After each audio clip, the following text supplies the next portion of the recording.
అంతేకాదు ఈ కోపంలో ఏం మాట్లాడతారో తెలియదు అన్నాం కదా, అవే సంసారాల్లో తగాదాలకు కారణమవుతాయి.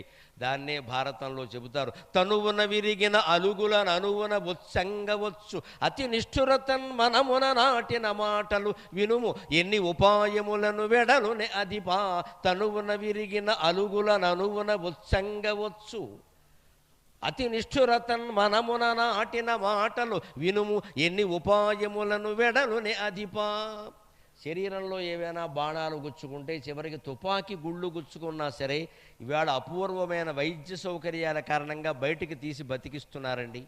బల్యాలు గుచ్చుకున్నా, నాగలి కర్రు గుచ్చుకున్నా బతికిస్తున్నారండి, గుణపాలు గుచ్చుకున్నా బతికిస్తున్నారండి. వైద్య శాస్త్రానికి నమస్కారం, అపూర్వమైన వైద్యులకి నమస్కారం.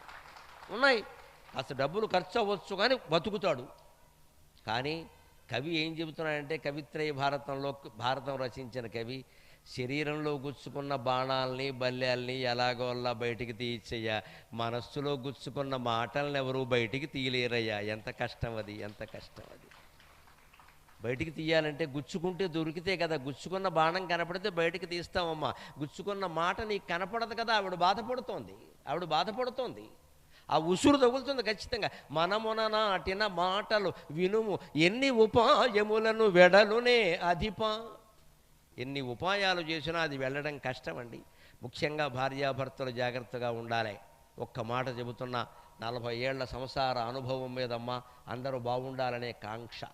భార్యాభర్తల మధ్యలో ఏదైనా అభిప్రాయ భేదం వస్తే దయచేసి ఆ ఒక్క విషయమే మాట్లాడండి. దానికి ముందు వెనక కలిపేయకండి. దశ పూర్వేషాం దశ పరేషాం అని కలిపేయకూడదు. మనకు పెద్ద జబ్బు ఏమిటంటే, చిన్నది ఏదైనా తగాదా వస్తే నువ్వు మొదటి నుంచి ఇలాగే ఉన్నావు, మీ అమ్మ కూడా ఇంతే. ఇంత భాగవతం ఎందుకండి? అప్పటికి 25 ఏళ్ళు అయింది పెళ్ళి. మొదటి నుంచి అలా ఉంటే కాపురం ఎలా చేసేవయ్యా? ఈవిడ అంతే, నేనేం చెప్పినా నమ్మరో, ఊళ్ళో వాళ్ళు చెప్తే నమ్ముతారు. ఇక్కడ అది వచ్చేసింది. ఇక్కడ ఇప్పుడు ఎక్కువైపోయింది. ఆ మాట మిగిలిపోతుంది. ఇక్కడ అసలు తగాదా పోయింది. ఇది వచ్చింది, ఎంత చేస్తే టిఫిన్ బాగాలేదు, లేకపోతే వెడుతుంటే ఏదో ఉంది, చిన్న విషయం అది. నువ్వు ఎప్పుడు బాగానే చేస్తావు కదా, ఇవాళ ఏమిటి ఇలా చేశావు అంటే ఆ ఇల్లాలు ఎంతో సంతోషిస్తుందండి. ఆ మాట అలా, నువ్వు ఎప్పుడు బాగానే చేస్తావు కదా, ఏమిటి ఇవాళ మర్చిపోయావా అని అడగాలి. అంతే. పిల్లల చేతుల్లోంచి, పెద్దాళ్ళ చేతుల్లోంచి, ఆడాళ్ళ చేతుల్లోంచి ఏదైనా వస్తువు కింద పడవచ్చు, పగిలిపోవచ్చు. అప్పుడు వెంటనే రావాల్సిన, బంగారం లాంటి వస్తువు పడగొట్టేశారు అని పెద్దవాళ్ళు కూడా కామెంట్ చేయకూడదమ్మా. పెద్దవాళ్ళు ముఖ్యంగా ఆడవాళ్ళ కామెంటరీ ఎలా ఉంటుందంటే, కోడలు పడగొడితే అదేమో బంగారపు కొండ, కూతురు పడగొడితే ఓటి కొండ. అది బోల్డ్ శ్రమ పడింది, అందుకే చేతిలోంచి జారిపోయింది. ఈ కోడల చేతిలోంచి పడిపోయింది కనుక వాళ్ళ అమ్మ అలా నేర్పింది, ఆవిడొచ్చింది ఇప్పుడు రంగంలోకి. Counter part. ఇప్పుడు తగాదాలు ఎక్కువయ్యాయి. ఇంత చేసి పడిన వస్తువు బయటికి రాలేదు, అది పగిలిపోయింది. వస్తువు పని మనిషి చేతిలోంచి జారిపడిన, పెద్ద మనిషి చేతిలోంచి జారిపడిన ముందు రావాల్సిన మాట ఏమిటంటే, నీకేం కాలేదు కదా, ఈ మాట రావాలి.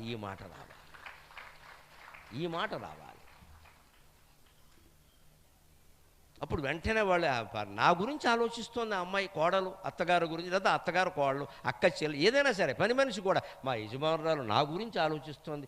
నీకేం కాలేదు కదా, అది ఏదో పర్వాలేదులే, ఏదో చేసుకోవచ్చు అంటే, ఏదోనమ్మా దిక్కుమాలని చెయ్యి, వేళ ఏమిటో వణికింది, లేకపోతే మా ఇంట్లో ఏదో చికాకు వచ్చిందమ్మా, మనస్సు బాగాలేదు, అది విషయం చెబుతుందండి.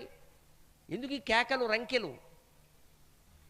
అంటే అనుబంధం బాగుండాలంటే ముఖ్యంగా మగవాళ్ళు ఒకటి దృష్టిలో పెట్టుకోవడం. దయచేసి వ్యాసుడు భారతంలో ఆది పర్వంలో చెప్పిన మాట చెబుతున్నాను, శకుంతలోపాఖ్యానాలు.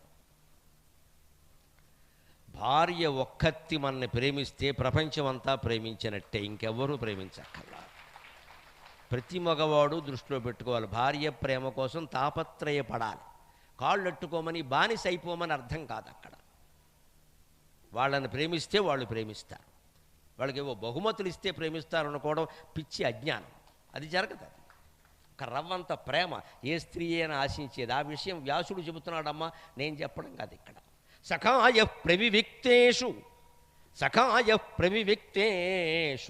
భవంత్యేతాః ప్రియం వదాః భవంత్యేతాః ప్రియం వదాః పితరో ధర్మకార్యేషు భవంత్యార్తస్య మాతరః భవంత్యార్తస్య మాతరః. భార్య ఒక్కతి ప్రేమ మనం సంపాదించగలిగితే ఎన్ని ప్రయోజనాలు ఉంటాయి అంటే, సఖాయ ప్రవివిక్తేషు భవంత్యేతాః ప్రియం వదాః. ఏకాంతంలో మగాడు దుఃఖపడుతూ ఉంటాడు, వ్యాపారంలో నష్టపోయాడు, ఉద్యోగం కోల్పోయాడు, యజమాని తిట్లు తిట్టాడు, అంతేగా నష్టపోయాడు. ఎవరికి చెప్పుకుంటాడండి? ఎవరికి చెప్పుకుంటారు? ఇంటికి వస్తాడు ఆ దుఃఖంలో, ఒక్కడిలా కూర్చుని ఉంటాడు, టీ ఇచ్చినా తాగడు, అక్కడ పెట్టేస్తాడు. ఏమిటి టీ తాగట్లేదంటే, ఏం చెప్పడు, బాగులేదంటాడు.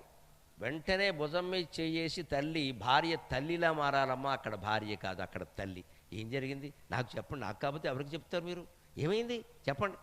మా బాసే అంటాడు. వెంటనే ఏదో కోడిపెట్టు మొహం వాడు మొహమా, వాడంటే మీరు బాధపడ్డమా అనాలి వెంటనే. ఇక్కడ వాడు మొహం ఎలా ఉన్నా సరే ముందు ఆ బాస్ని పెళ్ళని తిట్టియాలి ముందు. ఈ మాట ఎలాగో వాడికి చెప్పడగా పట్టుకెళ్ళి చాలు. వాడేదో దొంగ కోడి పెట్లు కొట్టేసే మొహం, వాడేదో అన్నాడని మీరు బాధపడతారు. ఎంత అందంగా ఉన్నారు మీరు, ఎంత ఉద్యోగం, ఎంత ఆడేవాడండి మిమ్మల్ని అనడానికే, ఇలా చెప్పియాలంతే. వెంటనే వీడికి పర్వాలేదు, నన్ను తిట్టిన వాడిని ఎవరో తిట్టారు, అంతే. చిన్నపిల్లల మనస్తత్వం ఉంటారు అలాగే, ముందు సంతోషంగా ఉంటుంది. అది చెబుతున్నాడు వ్యాసుడు. వివిక్తేషు ప్రవివిక్తేషు, ఏకాంతంగా ఉన్నప్పుడు సఖాయక, భార్య స్నేహితురాలు. ధర్మరాజు యక్షప్రశ్నలో చెబుతాడు భారతంలో, దేవుడిచ్చిన స్నేహితుడు ఎవరు అంటే, కిం స్విద్దైవకృత సఖ భార్యా దైవకృత సఖ. భగవంతుడు మనిషికి ఇచ్చిన స్నేహితుడు ఎవరంటే భార్య అని చెప్పాడు.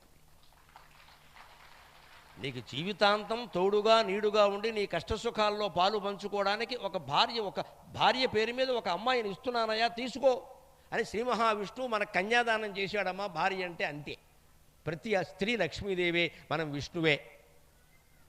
అప్పుడు ఆవిడని అలాగే చూసుకోవాలి. ఏకాంతంలో భార్య తల్లిలా ప్రేమిస్తుంది. వెంటనే ఏముంటుంది ఇక్కడ, వాడేదో అంటే మీరు బాధపడడం ఏంటండి. భవంత్యేతాః ప్రియం వదాః.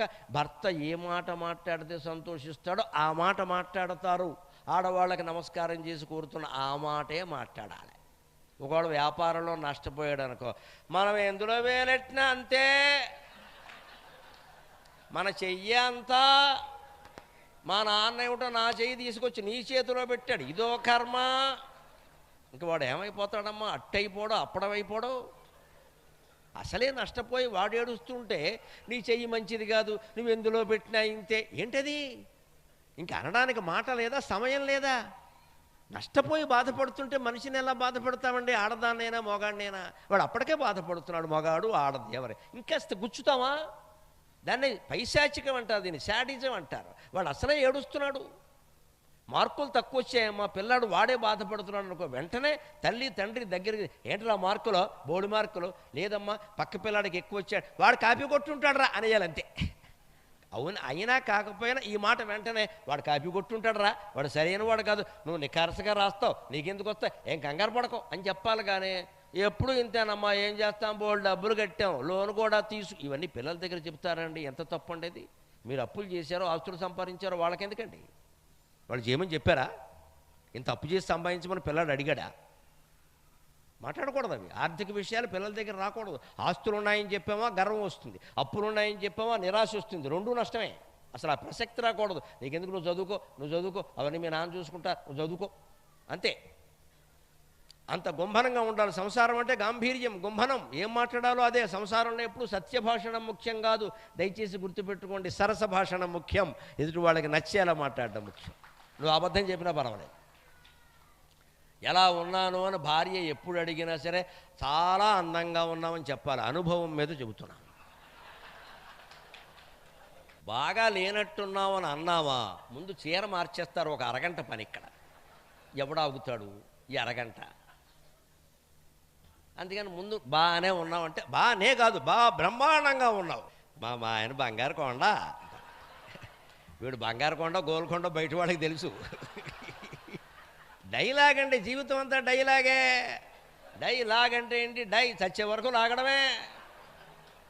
నువ్వు ఏది లాగితే అదే డైలాగు లాగు, అయిపోయింది. ఒకసారి ఎప్పుడో భగవంతుడు పిలుస్తాడు, నమశివాయ, వెళ్ళిపోవడమే. ఇంకా డైలేదు, లాగులేదు. ఏమైపోయింది ఇప్పుడు ఇందులో? కొంపలు అంటుకుంటాయా? సంసారం అంటే సరసభాషణం, సత్యం ముఖ్యం కాదు. అదే వేదిక మీద ఇక్కడ కూర్చుని మాట్లాడుతున్నామమ్మా, ఎన్ని నిజాలు మాట్లాడుతున్నామో గమనించండి. దీనివల్ల నాకు ఇబ్బందులు చాలా ఉంటాయి. అయినా వేదిక మీద ఇప్పుడు సత్యమే మాట్లాడాలి, సత్యమే మాట్లాడాలి. సంసారంలో సత్యంతో పాటుగా సరసంగా మాట్లాడుతున్నామా లేదా చూడాలి. అందుకని భార్య అంటే స్నేహితురాలు, సఖాయక అన్నాడు.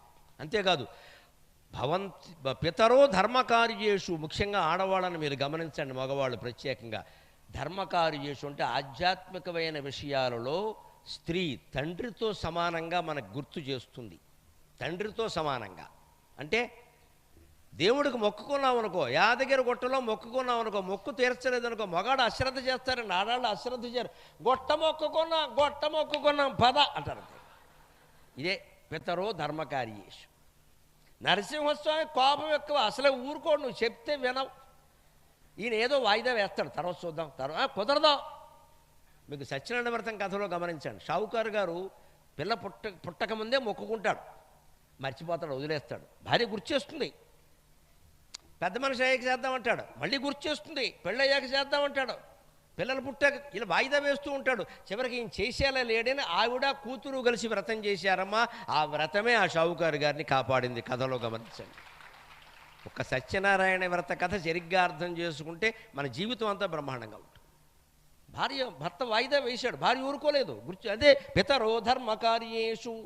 ఆధ్యాత్మికమైన విషయాల్లో, మొక్కుబడుల్లో కానీ, దేవుడికి సంబంధించిన విషయాల్లో కానీ ఆడవాళ్ళు ఊరుకోరండి. వాడు సున్నితమైన మనస్సు, అమ్మో దేవుడు ఏదో చేసేస్తాడు బాబోయ్ అని ఉండాలి. ఆ భయం మంచిది. దైవభక్తి పాపభీతి లేకపోతే సమాజం ఏమిటి? అందుకని వాళ్ళకి ప్రాధాన్యం. అంతేకాదు మాతరక భవంత్యార్తస్య మాతరక అన్నాడు.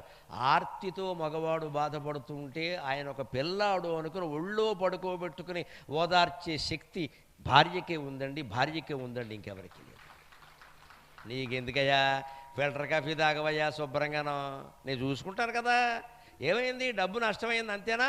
ఇంట్లో ఖర్చులు తగ్గిపోయాలని నేను చూస్తాను కదా, 4 నెలల పాటు అన్నీ బ్యాన్, నీకెందుకు, నువ్వు చూసుకో, ఇంకో వ్యాపారం చేసుకో, ఏం పర్లేదు అని భార్య ధైర్యం ఇస్తే ప్రపంచమంతా అవమానించినా మొగాడు మహారాజులా ఉంటాడు. ప్రపంచమంతా పెద్ద సన్మానాలు చేసిన భార్య అవమానిస్తే కృషించిపోతాడమ్మా, ఖచ్చితంగా, అనుమానం లేదు. అది ఆ స్థితిలోకి వెళ్ళనీయకూడదు ఎవరు కూడా.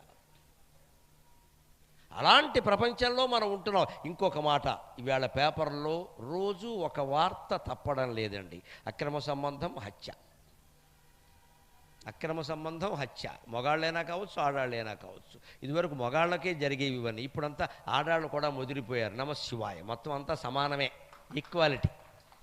ప్రియుడితో కలిసి భర్త హత్య, ఎంత పుణ్యమో, ఎంత పుణ్యమో. ప్రియుడితో కలిసి భర్త హత్య. పైగా నాకు ఆశ్చర్యం ఏంటంటే, ఆ వార్తలు చదివినప్పుడు ఈ హత్య చేసేటప్పుడు దొరికిపోతారని తెలియదా? అంత అమాయకంగా ఉన్నారా పోలీసులు కానీ ప్రభుత్వం కానీ? ఎవరు ఊరుకుంటారండి? ఇవాళకైతే రేపైనా బయటపడదా? ఇద్దరిని లోపల తోసేయరా? పిల్లలేమో అన్యాయం అయిపోయారా, భర్త ఏమో చనిపోయాడా? ఏం పొందుతావు నువ్వు ప్రియుడితోటి? నీ తలకాయ ఇక్కడ జైల్లో తప్ప. పైగా జైల్లో నిబంధన ఏమిటంటే, మీకు ఎలా తెలుసు అని అడగండి, ఇద్దరిని విడిగే పెడతారు, ఒకచోట పెట్టారు. ఒక గదిలో పెట్టరు కదా. వీళ్ళు ప్రియుడు ప్రియురాలు ఓ చోట పెడితే మళ్ళీ 9 నెలలకు పురుడెవడ పోయాలి. కంసుడు చేశాడు ఆ తప్పును. కంసుడికి మంచి గట్టిగా సలహా ఇచ్చేవాడు ఉంటే బాగుండు అనుకున్నాను నేను. దేవకీదేవికి పిల్లలు పుడితే ఈయనకి శాపం అని చెప్పారట. అందుకని వసుదేవుడిని దేవకిని చెరసాల్లో పెట్టాడు, పిచ్చి మనిషి. ఒక గదిలో పెట్టాడు, 7 పుట్టారు ఏకంగానే ఇక్కడ. మరి అదే మన ఇప్పుడు ప్రభుత్వంలాగా 2 గదుల్లో పెట్టుంటే ఎవడ పుట్టేవాడు కాదు.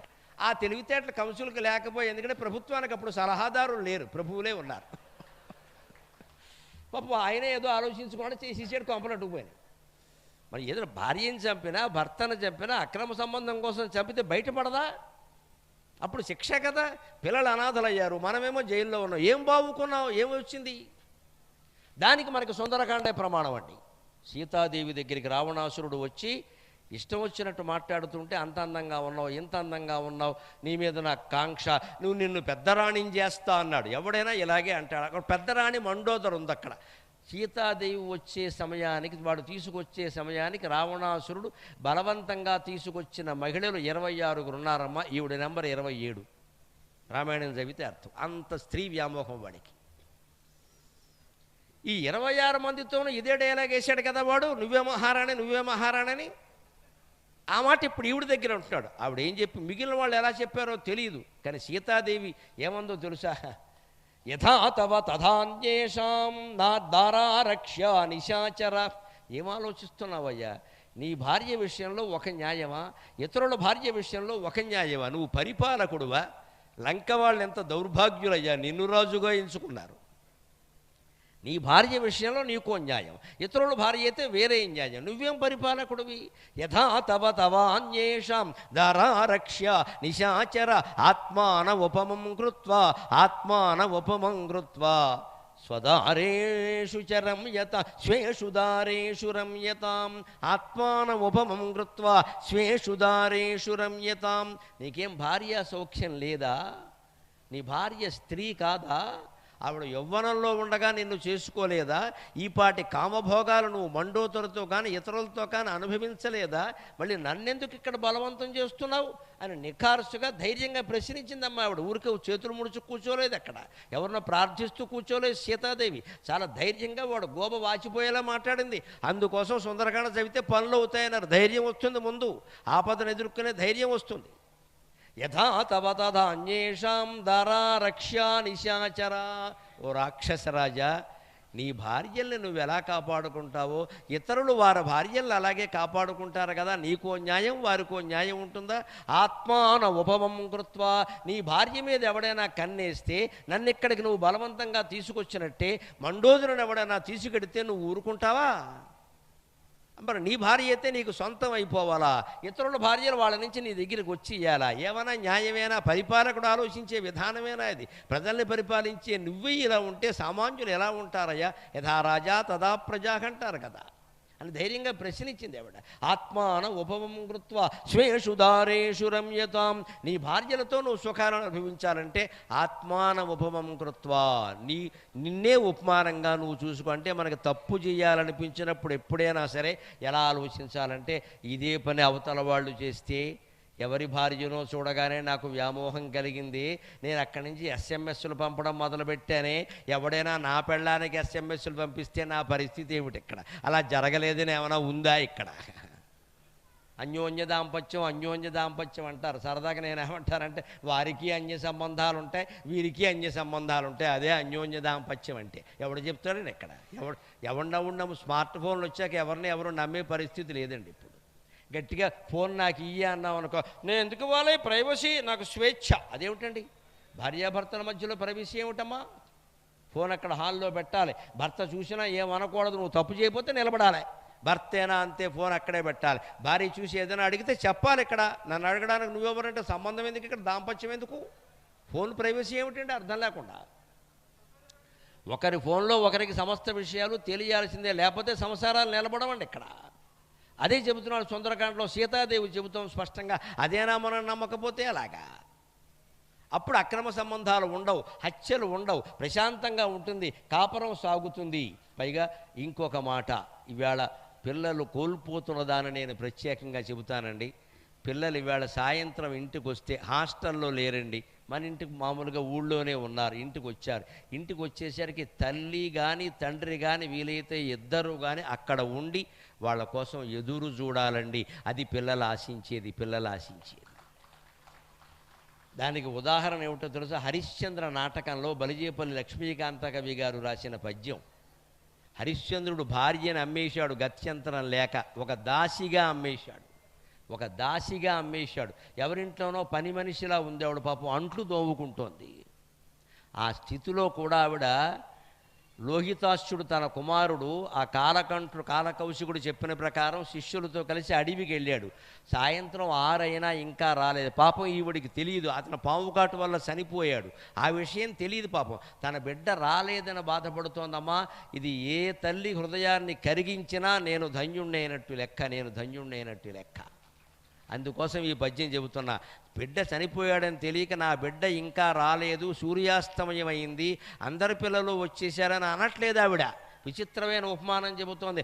ఆవుల్ మందలలోన నిల్వకవి, ఆవుల్ మందలలోన నిల్వకవి, అంబాయంసు లేదూడలం త్రావింపంతమచ్చెపు పాలను ఒడి నిండన్ బట్టెడిన్. ఆవుల్ మందలలోన నిల్వకవి, అంబాయంసు లేదూడలం త్రావింపన్ తమ చెపు పాలను ఒడి నిండన్ బట్టెడిన్. ముక్కులం దేవో ధాన్యపు కంకులందుకొని అబ్డే గుండ్లకుంజేరెను అరావంబుల్ సెలగన్ పులుంగులు. ముక్కులం దేవో ధాన్యపు కంకులందుకొని అబ్డే గుండ్లకుంజేరె అరావంబుల్ సెలగన్ పులుంగులు. అకటా అకటా రాడాయ నా పాపడే, రాడాయ నా పాపడే. ఆవిడ ఎవరితో పోలుస్తుందో తెలుసా? మనుషులు కాదండి. ఆవులు దూడలను చూసింది, ఆకాశంలో ఎగురుతున్న పక్షులను చూసింది. ఆ ఆవుకున్న ప్రేమ నాకు నా బిడ్డ మీద ఉంటుంది కదా.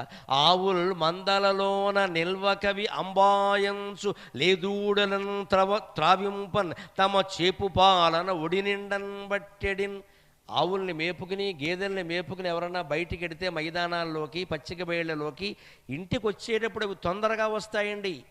వెళ్ళేటప్పుడు ఆలస్యంగా పెడతాయి. మన పిల్లల్లాగే స్కూల్కి ఆలస్యంగా పెడతాడు, వదిలేగానే పరిగెత్తుకొస్తాడు. ఎందుకంటే తల్లి, ఇక్కడ తల్లికి బిడ్డ, ఆవుకి దూడ.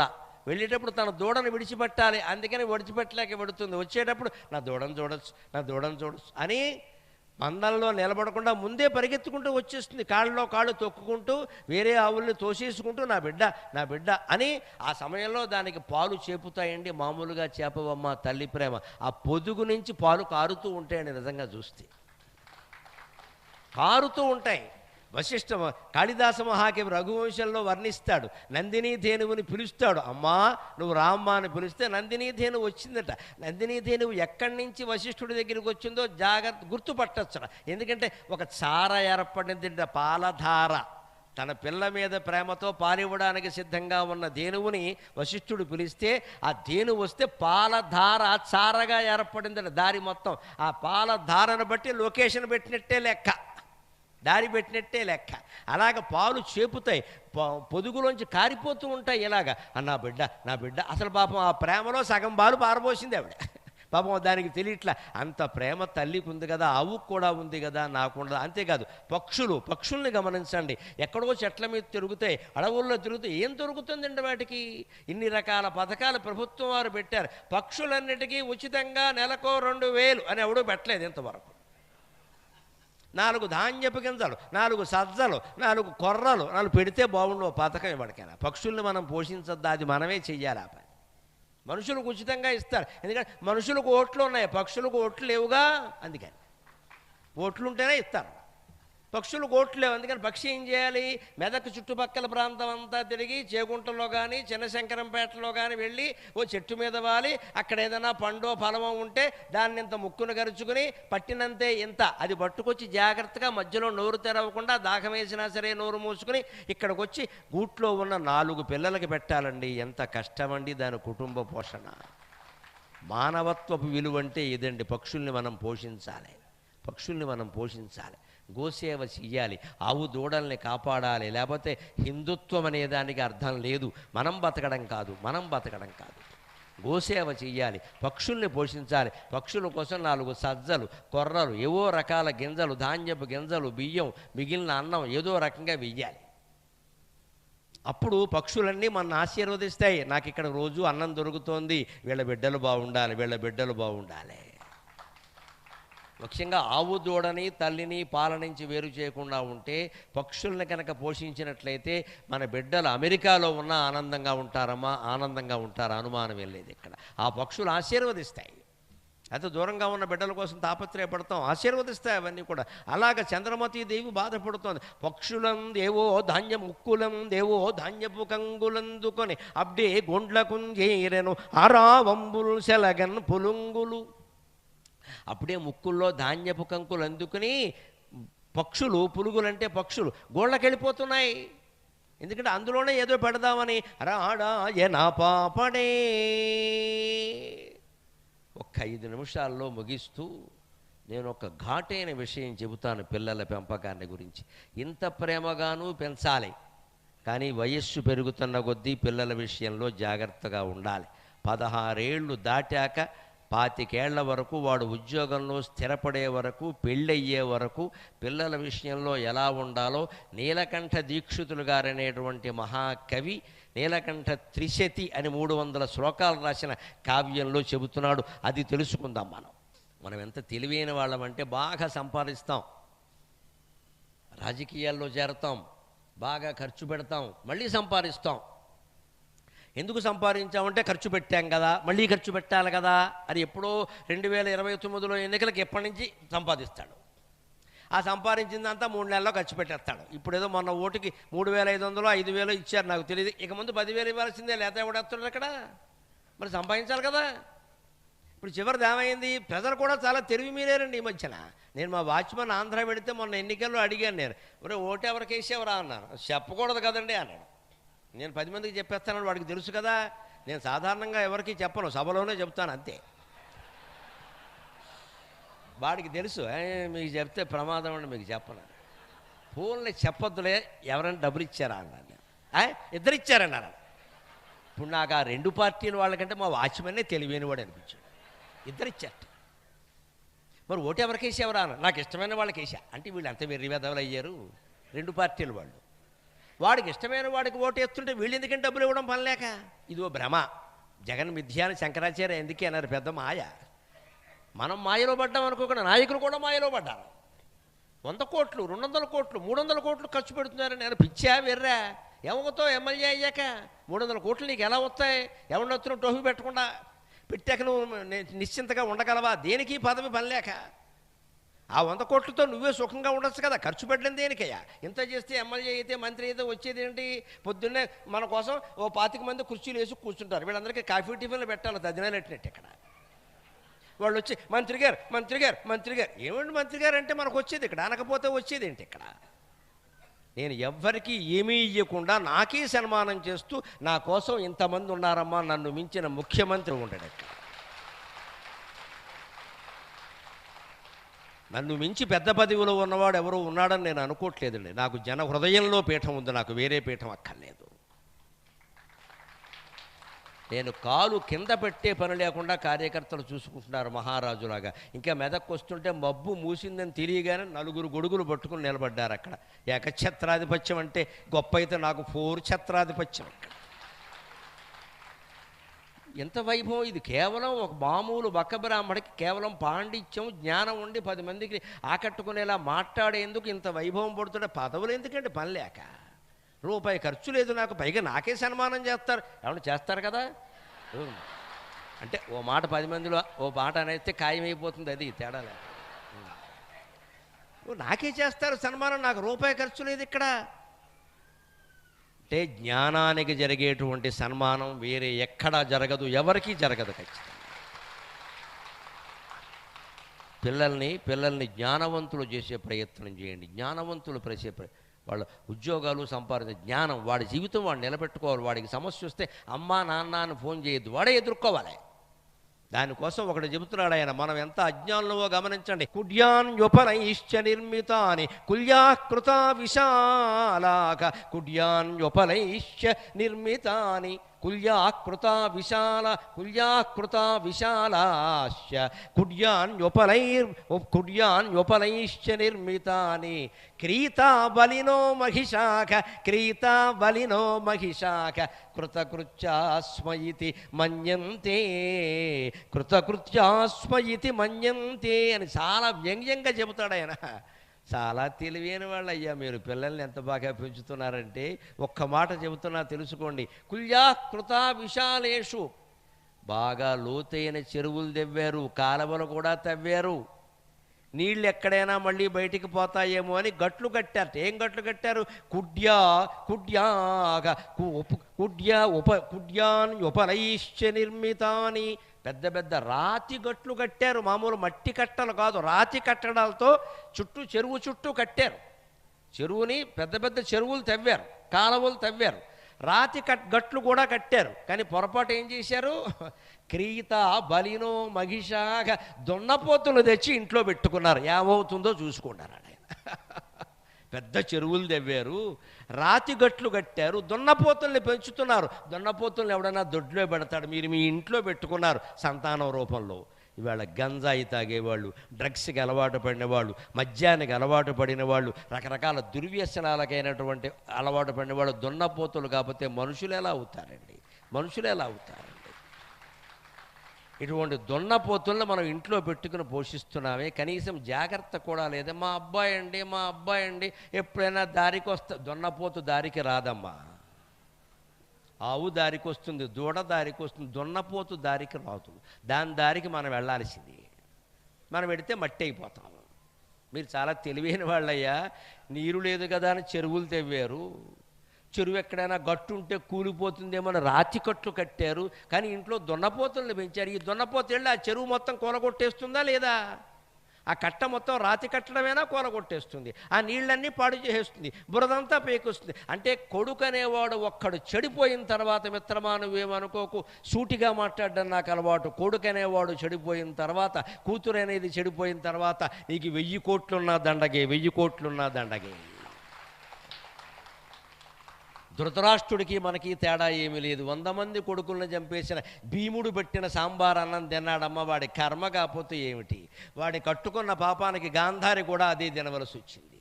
ఆ కర్మ మనకి పట్టకుండా ఉండాలంటే ఒక్క మాట చెప్పి నేను సెలవు తీసుకుంటా.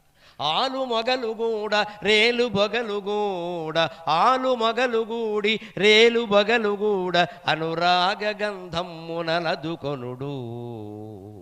చిన్ని పాపలతోడ చిగురుటాకుల నీడ, గుజ్జన గూళ్ళలో కుదురుకొనుడు. రాలిపోవక ముందే సోలిపోకుండగా మిగల ముగ్గిన పండ్ల మేలుగనుడు. రాలిపోవక ముందే సోలిపోకుండగా మిగల మృగ్గిన పండ్ల మేలుగనుడు. దారి దానయ్యల దానమ్ములటులుంచి అవసరమునకైన ఆదుకొనుడు. దారి దానయ్యల దానమ్ములటులుంచి అవసరమునకైన ఆదుకొనుడు. ఇది గృహస్థాశ్రమంబు, ఇది ఈ జగత్తు నిలిచియుండంగ పోసిన నీరు నారు. ఇది గృహస్థాశ్రమంబు, ఇది ఈ జగత్తు నిలిచియుండంగ పోసిన నీరు నారు. ఇది ఏ ఆత్మసాక్షాత్కార పదపదమ్ము, ఇది ఏ ఆత్మసాక్షాత్కార పదపదమ్ము. కానీ ఒక్క సూచన, ఒట్టిద నిజరుంగుము, ఒట్టిద నిజరుంగుము కాని పట్టుకొనుము. ఆలు మొగలు ఎప్పుడూ అనుబంధాన్ని కాపాడుకుంటూ, సుగంధం అంటే పెర్ఫ్యూమ్ కాదండి, అనురాగం అనే సుగంధాన్ని పూసుకోవాలి. నీకోసం నేను, నీకోసం నేను అని ఉండాలి తప్ప నా కోసం అనే మాట రావద్దండి. మన కోసం ఉండాలి. మనకి పెళ్ళైతే మావిడాకులు కడతాం, గమనించండి. మావిడాకులు కడతాం, మా ఒక అక్షరం తీసేయండి, విడాకులు. ఎంత గొప్పది తెలుగు భాష, ఎంత చొరకేసింది. ఒరే మావిడాకులు కట్టాక మా అనేది లేకుండా నీ నా అన్నామంటే మా పోయిందిరా, విడాకులు మిగిలే అని చెప్పి. అంచేత మావిడాకులు కావాలా, విడాకులు కావాలా?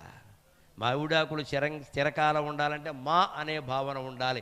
నీ నా అనేది రాకూడదు అక్కడ. ఇది మనది, ఇది మనం నిలబెట్టుకోవాలి అంటే నిలబడుతుంది. అందులోనే చిన్నపిల్లలతో ఆటలు ఆడాలి. దయచేసి ఉద్యోగాలు చేయని మగవాళ్ళకి, ఉద్యోగాలు చేయని ఆడవాళ్ళకి, సంపద సరిపోతోంది మాకు ఉద్యోగం ఏమి అక్కర్లేదు అనే వాళ్ళకి నేను పాదాభివందనం చేస్తున్నానమ్మా, పాదాభివందనం చేస్తున్నాను. పిల్లలతో గడపండి, పిల్లలతో గడపండి. చిన్ని పాపలతోడ చిగురుటాకుల నీడ, గుజ్జన గోళ్లలో కుదురుకొనుడు. చిన్న పిల్లాడికి అన్నం తినిపిస్తుంటే ఒక అరగంట కాలక్షేపం. నా తల్లి నాకు అన్నం పెట్టింది, నేను ఏడుస్తున్నా అన్నం పెట్టింది, నా కోసం డాబాలు ఎక్కింది, మేడలు ఎక్కింది, మిద్దెలు ఎక్కింది, నా కోసం దేవాలయాలకి మొక్కింది అన్న కృతజ్ఞత ఉన్న ఏ పిల్లాడు తల్లిని చూడకుండా ఉండడమ్మా ఖచ్చితంగా. ఇవాళ పిల్లల్ని తీసుకెళ్ళి హాస్టల్లో బారేస్తున్నాం, పెద్దాళ్ళని తీసుకెళ్ళి వృద్ధాశ్రమంలో బారేస్తున్నాం. మనం ఎందుకు ఇంట్లో ఉన్నామో అర్థం కావట్లా. అందుకోసం ప్రభాకర శర్మ గారు మానవత్వపు విలువలు అని అడిగారు. నేను గొంతు చించుకుని 2 గంటల పాటు మాట్లాడా. ఇది ఇందులో దంపతుల మధ్యలో అనురాగాన్ని ఏమాత్రం పెంచగలిగినా పెద్దవాళ్ళను కూడా ఎలా చూడాలయ్యా, రాలిపోకముందు సోలిపోకూడదమ్మా. ఎప్పుడైనా వెళ్ళిపోతారు. 80 ఏళ్ళు అయ్యాక ఎందుకుంటారండి? 2 ఏళ్ళు 3 ఏళ్ళు మనం ఉండమంటే ఉంటారా? రాలిపోవచ్చు పండు, కానీ సోలిపోకూడదు. పండు తనంత తాను రాలిపోయినా చెట్టు పండండి అని నమ్ముతారమ్మా. సోలిపోతే, డాగులు పడితే, సొట్టలు పడితే ఎవడు కొనడు. మన ఇంట్లో ఉన్న పెద్దలు ఎప్పుడో అప్పుడు రాలిపోతారు, కానీ వాలిపోకూడదు. వాళ్ళకి మనం సేవలు చెయ్యాలి. అంతేకాదు, కుటుంబాలన్నీ బాగుండాలంటే డబ్బు ముఖ్యం. దానం ఇవ్వచ్చు.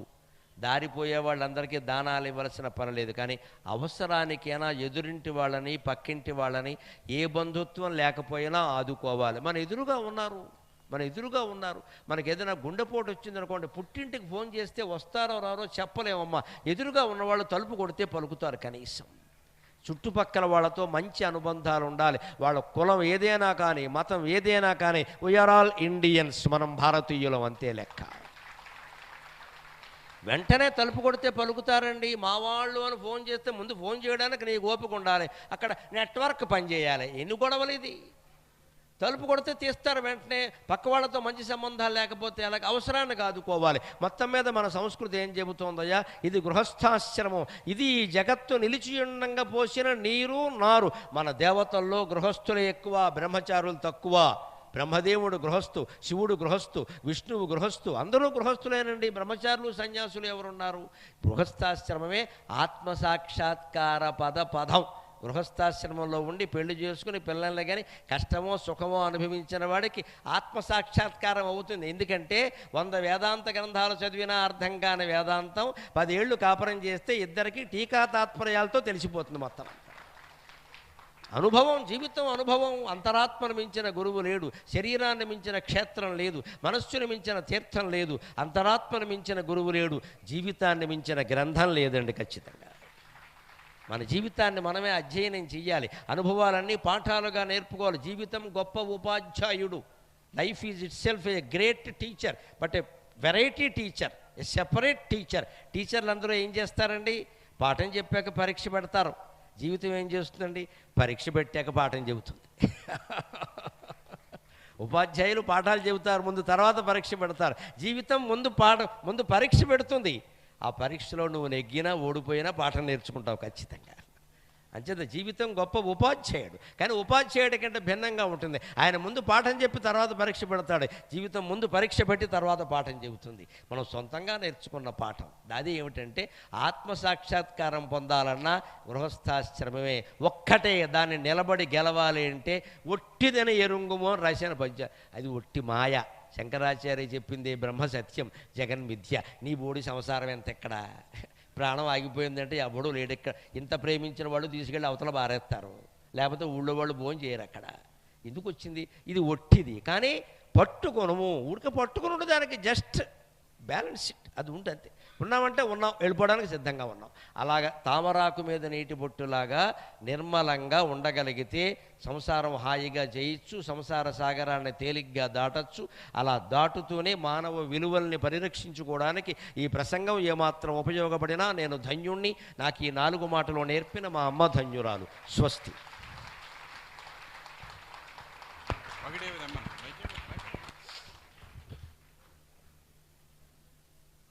ఇప్పుడు గురువు గారి సన్మాన కార్యక్రమం ఉంటుంది కాబట్టి ఎవరు కూడా లేవద్దు. అదేవిధంగా గురువు గారి తర్వాత ఈ కార్యక్రమానికి సహకరించినటువంటి దాతలు, డోనర్స్కి కూడా సన్మాన కార్యక్రమం ఉంటుంది.